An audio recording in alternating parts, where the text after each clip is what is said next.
Well, with dietary trends and specialist diets becoming all the rage and more people talking about what you should eat, what you shouldn't eat, what you're allergic to, what you're not allergic to, again, we decided we wanted the expert view.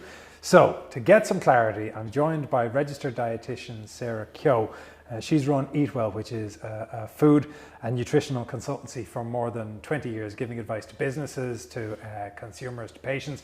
And on top of that, she works with the Irish Celiac organisation, the Coeliac Society of Ireland, and has run seminars and advice for them for many years as well. So she's going to dispel all the myths. That's effectively it. Anyway. Right. Can we start off, first of all, with the thing of the assumption that everybody must be allergic to something? Absolutely, let's put that one to bed. I mean, we do know that possibly up to about 12% of the population will have maybe some form of food intolerance or allergy. So there's quite a few. We're looking maybe 1 in 10 with that, but certainly not everybody else. And I've had the experience over the years of people coming into my clinic and going, I think I have a food intolerance, and you're going, well, what's your symptoms? And they're going, I don't have any. And then I go, well, then go home. If you've no symptoms, you haven't got a food intolerance. So yeah, I think sometimes it gets trendy and people jump on the bandwagon with it. And it gets shared. People will say, I cut out X, you should cut out X too. This is it. It just spreads and spreads, and suddenly loads of people are cutting out things and you're like, well, did you feel any better when you did that? And people are like, no. And you're like, you can keep eating it then, So what are the things, because let's go through the things that people cut out and whether or not they should. The common one, milk. Is a really popular one to cut out. Now, there's a little bit of a basis to that because, maybe up to about 8 to 10% of us might be lactose intolerant. Now, the thing about intolerance is most people can tolerate a little bit of it. So, really for most people, it's actually fine. And these days we've lactose-free milk that everybody can use, and cheese is fine. Cheese is very low in lactose. So even if someone is lactose intolerant, they can have that. And yogurt is quite low in lactose as well. So there's usually a little bit in there. So, for those people, yes, if you are lactose intolerant, you might be getting a lot of bloating, some uncomfortable digestive side effects. The big one is a huge amount of gas with that. But for, most other people can actually, the lactose is absolutely fine. We digest it beautifully. It just does, and we get all the nice benefits from the dairy with that as well. I read somewhere, and you can tell me whether or not this is true, that lactose tolerance is a function of genetics and is linked to where you're from. Yes, absolutely. So white North Europeans genetically are adapted to tolerate lactose. So that's why if you look at Northern Europe, about 90% of us will comfortably tolerate lactose, no problem. As you head south in Europe, that starts to shift. So by the time you're into Spain, only about 65% of people can tolerate lactose. And then as you kind of spread out from Europe, you can get to nearly the whole flip where maybe only 10% of people are tolerating lactose. But that doesn't mean people can't take dairy. If you look at countries where they don't have good levels of lactose tolerance, they'll eat a lot of fermented milk. So in India, they have lassi, which is a fermented milk drink. You'll see a lot of yogurt. And the fermentation removes the lactose. So that's how it fits in. And the processing sounds pejorative, but the process, the fermentation or the development of the yogurt or the development of cheese, that pulls lactose out of the milk. It does. Well, you see, the bacteria are actually using the lactose for their food. So they literally use it up while they're making the yogurt and making the cheese. So that's why it's so low in lactose. So you'll often meet people who will never drink milk, for example, but they'll eat yogurt and cheese. And it might be actually they are lactose intolerant, but they've never really noticed. They just years ago stopped taking milk. And I'd meet lots of people in the clinic like that. What about the other common one, bread, and people who believe that they have that sounds like I'm suggesting they don't, but people who have or think they have gluten intolerance.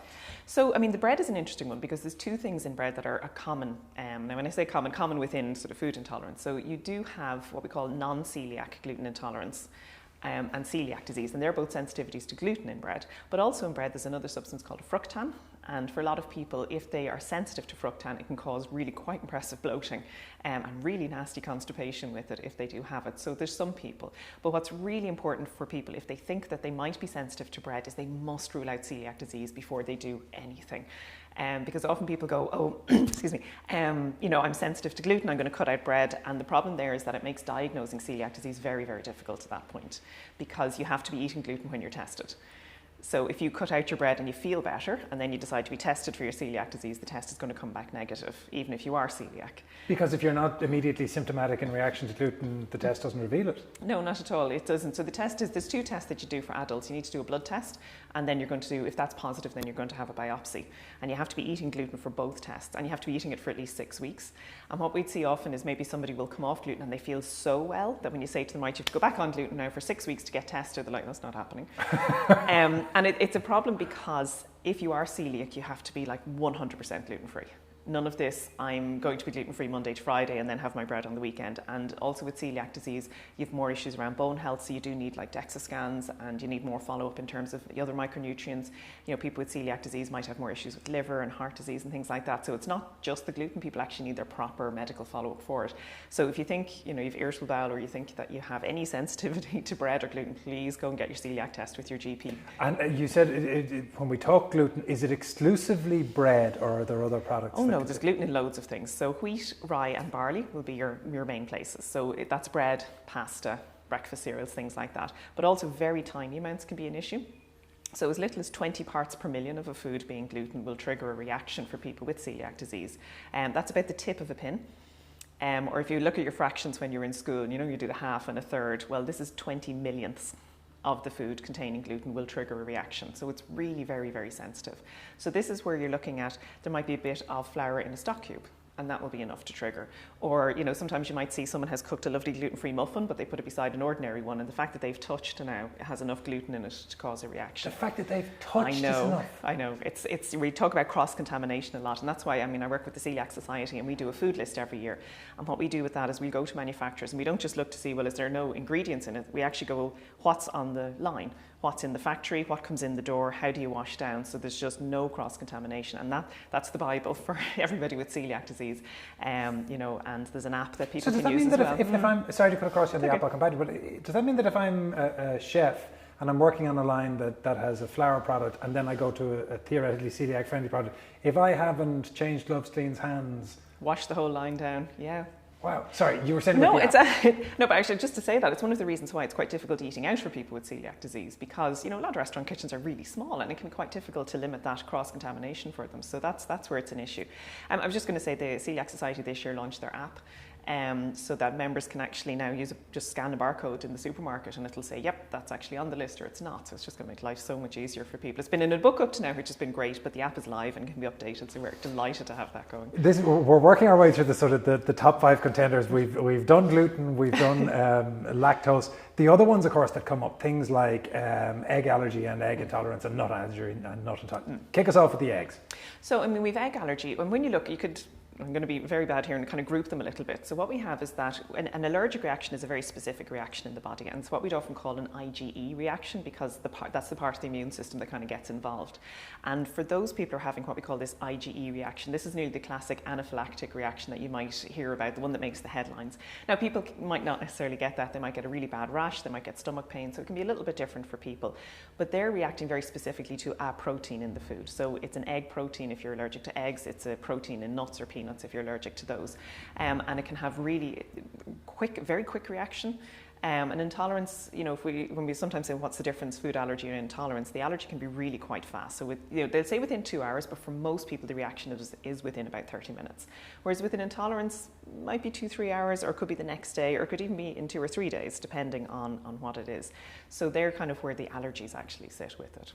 And of those, the ones that are likely to cause the most response, is it that, because we always hear about nuts, yes, is it nuts that are the worst? Nuts seem to give the strongest reaction, but as I said, the reaction varies from person to person. So certainly people can have the same reaction with wheat, or they can have the same reaction with eggs or soy, depending on what it is that they're allergic to.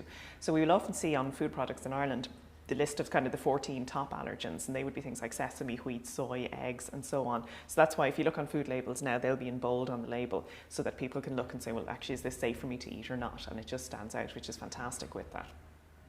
Is there an increase in the amount of food intolerances and food allergies that exist in society, or is there an increase in awareness and reporting? A little bit of both. So there's definitely seems to be an increase in food allergies over the last 20 to 30 years. Not 100% sure why.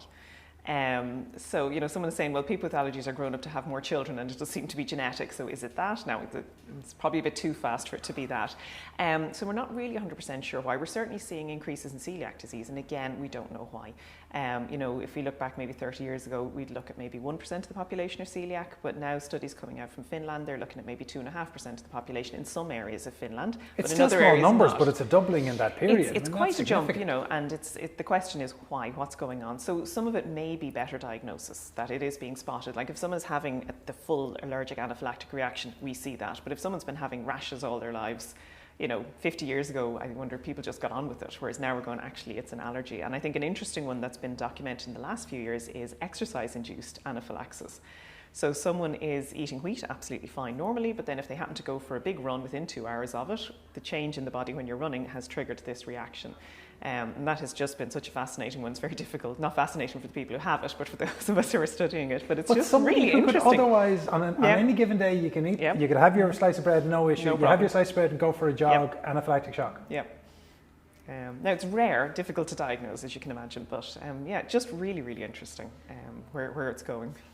And what do you do in terms of, first of all, in terms of diagnosis for this kind of thing, but what about people who are watching this and thinking, well, I believe I have an allergic response or an intolerance for something. Is it a skin patch test? Is it a blood test? How do you? No, unfortunately. I mean, the one thing I've learned over the years sitting in clinics is when people come in and they're very definitely going, I react to this, they usually do. That way, like people are usually pretty clear about what they're reacting to. So that's why I say if people are a bit, I don't know, probably not. Unfortunately, there is no blood test for a food intolerance. There is for an allergy. So with an allergy, you can go to your GP and get these IgE tests done for 1 or 2 foods. Don't go in and test everything. If you do a whole sweep of IgE testing for everything, you'll come back with 3 or 4 things. You're only allergic if you have the IgE positive and a reaction. Okay, so that's why what you would do, the first step if you think you have an allergy to food is you're going to go and see a dietitian who specialises in it, and they're going to take what we call a really detailed history, and what they'll do is they'll pull out of that a couple of foods they think, let's test those, rather than just testing everything, so don't do that. So that's where you go for allergies. With intolerance it's a little bit different because unfortunately there isn't a blood test for that. Now there's lots marketed. I get lots of people coming in, they said, I had this intolerance test, and I think, oh no. There is a test out there which will tell you what you ate in the last 3 weeks. And I often think you can do that for nothing by writing it down for 3 weeks, but you come in with this list of all these foods, and obviously if you've eaten something in the last 3 weeks, a lot of it comes in the red, and you've eaten very little of it, it comes in the green. I always remember these tests first. I know. What can you do with this information? These tests came out first about 20 years ago, and I had loads of people coming in, and what I thought was hilarious is 20 years ago nobody was intolerant to avocados, because nobody in Ireland was eating them 20 years ago. But these days, half the people who come in turn out to be intolerant to avocado, and I just think, oh wow. So unfortunately, people are often under the impression that these are food intolerance tests, and they cut out all of these foods. And I'm seeing people coming in with micronutrient deficiencies. I've had children, which I really get me very annoyed when I see children coming in who've been taken off dairy, they've been taken off like really important foods for growth because they've had these not food intolerance tests. So actually the way to do it is a dietitian who's experienced with food intolerance, and what they will do, again, very detailed history. And that's really important because you can actually, by sitting down and having like a properly trained person go through your diet, your history, your symptoms, just look at everything, you'll often get a picture of what's from there. And then from there, your dietitian will say, look, here's the foods that look like they're a culprit, and what we'll do is an elimination diet. So we take them all out for a few weeks, see do you get better. And if you do, and this is the important bit, is you bring them back in again to check. Because sometimes people just get better, or it's coincidence, or you're having an ongoing tummy bug or something like that. So you always have to do the challenge, and that's very important to do that. And when you say you take this, so you'll have a list of what, 5, 6, 7? Depends on what it is. With irritable bowel, you might be taking someone off 20 or 30 foods. Just depends. It really varies. Sometimes you'll very quickly know it's, say, lactose intolerance. So then they just need to take off one thing. But for other things, you might just check it out. Is irritable bowel always linked to a food intolerance? Almost always, certainly not always, but 75 to 80% of people with irritable bowel syndrome who see a dietitian and get treatment will get substantially better. They mightn't get 100%. So we know there's other factors with irritable bowel that we're just beginning to understand as well. But most people do benefit from it. And for an awful lot of people, yes, it completely resolves the issue. I imagine this has to be a very challenging area for people to navigate if they're not trained dietitians, because huge. You type any of this into a search engine, you're going to get a million results of advice that contradicts itself, science, some of it may be brilliant, but it's very difficult to figure out what to do. It is. As someone said to me a while ago, said, Google will always give you the right answer, but it will always give you the wrong answer as well. And, so I think we see an awful lot with people with irritable bowel syndrome. There's a diet out for the last few years. A wonderful dietitian in Australia developed it called the low FODMAP diet, and it removes what we call a lot of fermentable carbohydrates from the diet. And this is fantastic. I mean, it is just incredible for people with irritable bowel syndrome, and even some people with things like Crohn's disease and ulcerative colitis really benefit from this as well. The thing is, it's actually a very complex diet to get right. It's a very, I know when I had to go off and I had to spend 3 days down in Cork University studying to learn how to do it with that, like it's very detailed. And what I'd see is people will come into me and I'll be going through and I say, you know, we need to have a look at this low FODMAP now. Well, I tried that, you know, my doctor gave me a sheet or I downloaded something on the internet and I'll just go, look, we'll do it properly now. Because the studies are showing that if you do it on your own, about 20% of people will feel a bit better. But if you actually do it with a dietitian, about 80% of people feel better. So there's just to do it properly. It really is quite complex to do. And I think for the sake of just how well you can feel on it, you know, I've had people who've gone from having, say, diarrhea 15 times a day down to just nice normal once a day. And that means they can go back to work. You know, it can be life-changing. Oh yeah, it's really good. But just to get irritable, yeah, people think irritable bowel is kind of a bit, you know, but actually I'm grumbly and I'm a bit bloated. Yeah, it's awful. It's very uncomfortable. Does it change with age? Because I assume some people must say, well, I'm eating the same things that I've always eaten and I was fine then, I'm not now, so it can't be my diet. It can change. It generally doesn't. If someone is allergic to something, now as adults, if you're as an adult, you're allergic to something, you generally are. With children, it's different. So you might get babies, for example, with egg allergy or cow's milk protein allergy at a very, very young age. But the vast majority of them have grown out of that by the time they're 8 years old. So it's to do with sort of an immature immune system as a child, and then that just progressing with that. As adults, if you have an allergy, it's generally with you.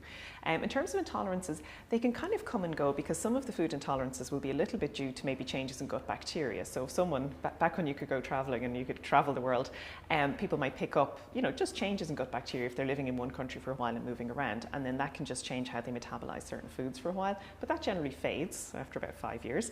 So does it take that long to change your bacteria? It can do. Change back again, you know. So it'll fade. But for a lot of people, you know, if you're lactose intolerant, you're always going to be lactose intolerant. The one that really can show up is celiac. So what you'll have is the genetic potential to become celiac, which about 30% of us have, but then there's a trigger. We don't know what the trigger is. So actually the main age to be diagnosed celiac now is between 40 and 60. And that can be, some people have had it all their lives and it's just been missed, but actually it can be people where it has just turned up. So that can happen. What about hard and fast always avoids? Because there was a friend of mine who he maintained that a combination of Marlboro whiskey and pepperoni pizza would give him heartburn. To which the answer was probably yes, that will do it, and a lot of other problems. But in the same, what are the ones where you say, look, there are certain foods that everybody should just avoid? No. Is there such a thing? No, not at all. Absolutely not. I mean, it's, you know, sometimes people get very excited about, you know, foods high in sugar, things like that, but it's a now and again thing, you know. So I love this great expression, sometimes foods. You know, you have the foods you can eat all the time, and then you have your sometimes foods, and they're okay. You know, people might choose not to eat them, but there's no need, you know. And the thing we'll see all the time is if people are getting it right 75, 80% of the time, you know, they're getting their fruit and veg, they're getting their fibre, all of those things in. You know, if you want to go and have a treat now and again, please do. You know, I'll often talk about food that's good for the body and food that's good for the soul, and, you know, sometimes they're the same thing, but not always. There is a time for Christmas pudding. There is. Everything in moderation, including moderation. What about family history and those kind of things? Is there any value in thinking back and saying, well, my father had heartburn or my mother had a problem with? Does that guide you? I mean, it does guide. I mean, in families where there's a lot of heartburn, there's often a defect where just the opening of the diaphragm is too wide, so that allows the stomach to push a lot more acid up. So yeah, there's family history with those definitely. Celiac disease absolutely runs in families. It's genetic. So if someone in your family has it, you have a 1 in 10 chance of being celiac yourself. So we do actually recommend that if someone is diagnosed, all their brothers, sisters, parents, children should be tested as well. With food intolerance, less so, but if you have lactose intolerance, if there's a couple of people in the family with it, chances are that's more likely to be the problem. It doesn't mean everyone has to cut it out, but if you're having a funny tummy and a couple of people in your family are lactose intolerant, that might be something just to check as well. And of course, with food, as with everything else, sustainability is becoming a huge issue. For people who are looking to eat in a more sustainable way, any particular recommendation? I have to say that the number one thing if people are thinking about sustainability is food waste. Start there, because I think we look at debates about carbon dioxide and methane and all of these kind of things, and it's a huge area and, you know, so much going on with it. But I'd actually come right home. What's in your kitchen? What are you buying in the supermarket and what are you throwing out? You know, because we throw out, I think they were saying that if food waste was a country, it would be the 3rd biggest producer of carbon worldwide. So if we can actually reduce the amount of food that we're throwing out, and I think that's something anybody can do straight away. So it's planning a little bit when you're shopping. And the thing I see lots of people do is they wake up on a Monday and say, I'm going to be healthy, and they buy the entire fruit and veg aisle, and then on Friday they throw it in the bin. So particularly fruit and vegetables, plan what you're going to do with them, plan so that you're not throwing those out. You know, are you using leftovers? And it's a lovely thing I've seen in the last few months, because more people are at home, they are eating more leftover dinners, or they're using up more things in the fridge that might have gone to waste otherwise, and that's been really quite nice. But I think standing back and looking at what are you cooking, what portion sizes are you cooking? Like if you're cooking more food than you need, even if you're eating it, there's a little bit of waste if you think about it like that. So it's looking at your portion sizes, looking at your food waste, looking at how you're shopping. And I think people get very anxious about this because there's so many mixed messages with it, but food waste is something everybody agrees on, and we can straight away go to have a look at that. Last thing, are you seeing any connection between people's stress levels, attention to their diet, all the rest of it, and things like social media? Do you see a social media influencer say something like, oh, I'll be dealing with this in 2 weeks now? Oh yeah. We do. Every so often something pops up, and you know, I think it depends on how vulnerable the people are reading it, because you know, is that if you have a background in nutrition, you can read it and go, well, that's a load of rubbish, or sometimes it's very good advice. In fairness to some of the social media, they do have some great stuff occasionally, but you know, some stuff that just comes out and you think, oh, and particularly if you're working with teenagers and young people, I have to say, when I'm working with people under 30, they seem to be the most, I don't know what the right word is, but really open to anything that they read anywhere in terms of nutrition. And, you know, I would do a lot of kind of workplace wellness and maybe workplace clinics. And it's fascinating where people are very frightened, particularly about dairy, something like that. And, you know, the amount of people who are, and you're like, it's absolutely fine. But the myths that I hear about it that are just not based in any reality is there. So I do see a lot of people very nervous. They've cut out a lot of foods, people terrified of eating a bit of sugar. And, you know, I think if you're actually fearful around your food, you need to step back and take a breath and go, what's actually going on here? Because this is nourishment, this is life, this is pleasure. If I'm afraid of this, I've got something going on that's just, I need to maybe get a little bit of help. And I presume any of that, if there is misinformation, it probably spreads like wildfire, both not just on social media, but within the community itself. I've tried X, or did you see why we should do it? Well, it is. If I go into a workplace, for example, and one person has given up eggs because they've decided they're bad for them, like you will have 10 people who've done the same thing. Or if you go into another place and someone else decided bananas were bad. I was in one talk one time and someone said, now, can you eat more than half a banana at a time? And I just thought, wow. And it was the interest in the room going, well, can you? You know, and you're thinking, oh God, how did we get to this? You know, it's a banana, it's okay. It is such a complex and interrelated area. Huge. And there are very few things that people have to do every day and think about every day. So it's not surprising that it's one that gathers misunderstanding. You know, and I think there's a lot to be said for just eating, you know, and, you know, balance your plate out and just eat, and it's fine. And most of us are okay. You know, if anybody wanted to do one thing that's really going to help them, I'd really get your fibre up. Like that would be my big campaign if I could get anyone to do anything to increase their fibre. But really look after calcium as well. I'm just seeing calcium levels plummeting, particularly among younger people in the last while, because people are moving away from dairy for all kinds of reasons, but they're not replacing their calcium. And I think I'm just thinking, oh, do they not want bones now in about 20 years? Because that's where we are going to be with that. Well, we've talked a lot about how to increase the calcium and things. The fibre, what are your recommendations for fibre increases? Well, I mean, fibre, you're looking for about 25 grams of fibre a day. And I think over the years, you know, sitting in clinic, the amount of people who come in with bowel issues, and, you know, 60% of the time it's constipation due to lack of fibre, and that will give you bloating and give you all kinds of issues. And if you can actually sort that out, an awful lot of what people might have thought was irritable bowel is actually just lack of fibre. So, you know, you're talking your 5 to 7 a day with your fruit and veg. So that'll give you maybe 10 to 15 grams of fibre, which is fantastic. You know, if bread and all those things work for you, the whole grains actually are really good. Your whole grain breakfast cereals, your porridge, things like that. Try a bit of brown rice. Try a bit of brown pasta, that'll bring it up. But your nuts and seeds are fantastic. Seeds are tremendous for adding fibre. They are so good. So all this trend for putting pumpkin seeds and sunflower seeds and everything, fantastic. Go with that. And the beans and lentils are brilliant. You know, if we talk about getting 25 grams of fibre a day, a small tin of something like chickpeas will give you 10 grams. So bean salads, bean soups, all those lovely vegetarian dishes we're seeing everywhere with the beans and lentils in them. The chickpea has been a revelation today. Who knew there was so much to do with it? Sarah, thank you so much. That has been fascinating.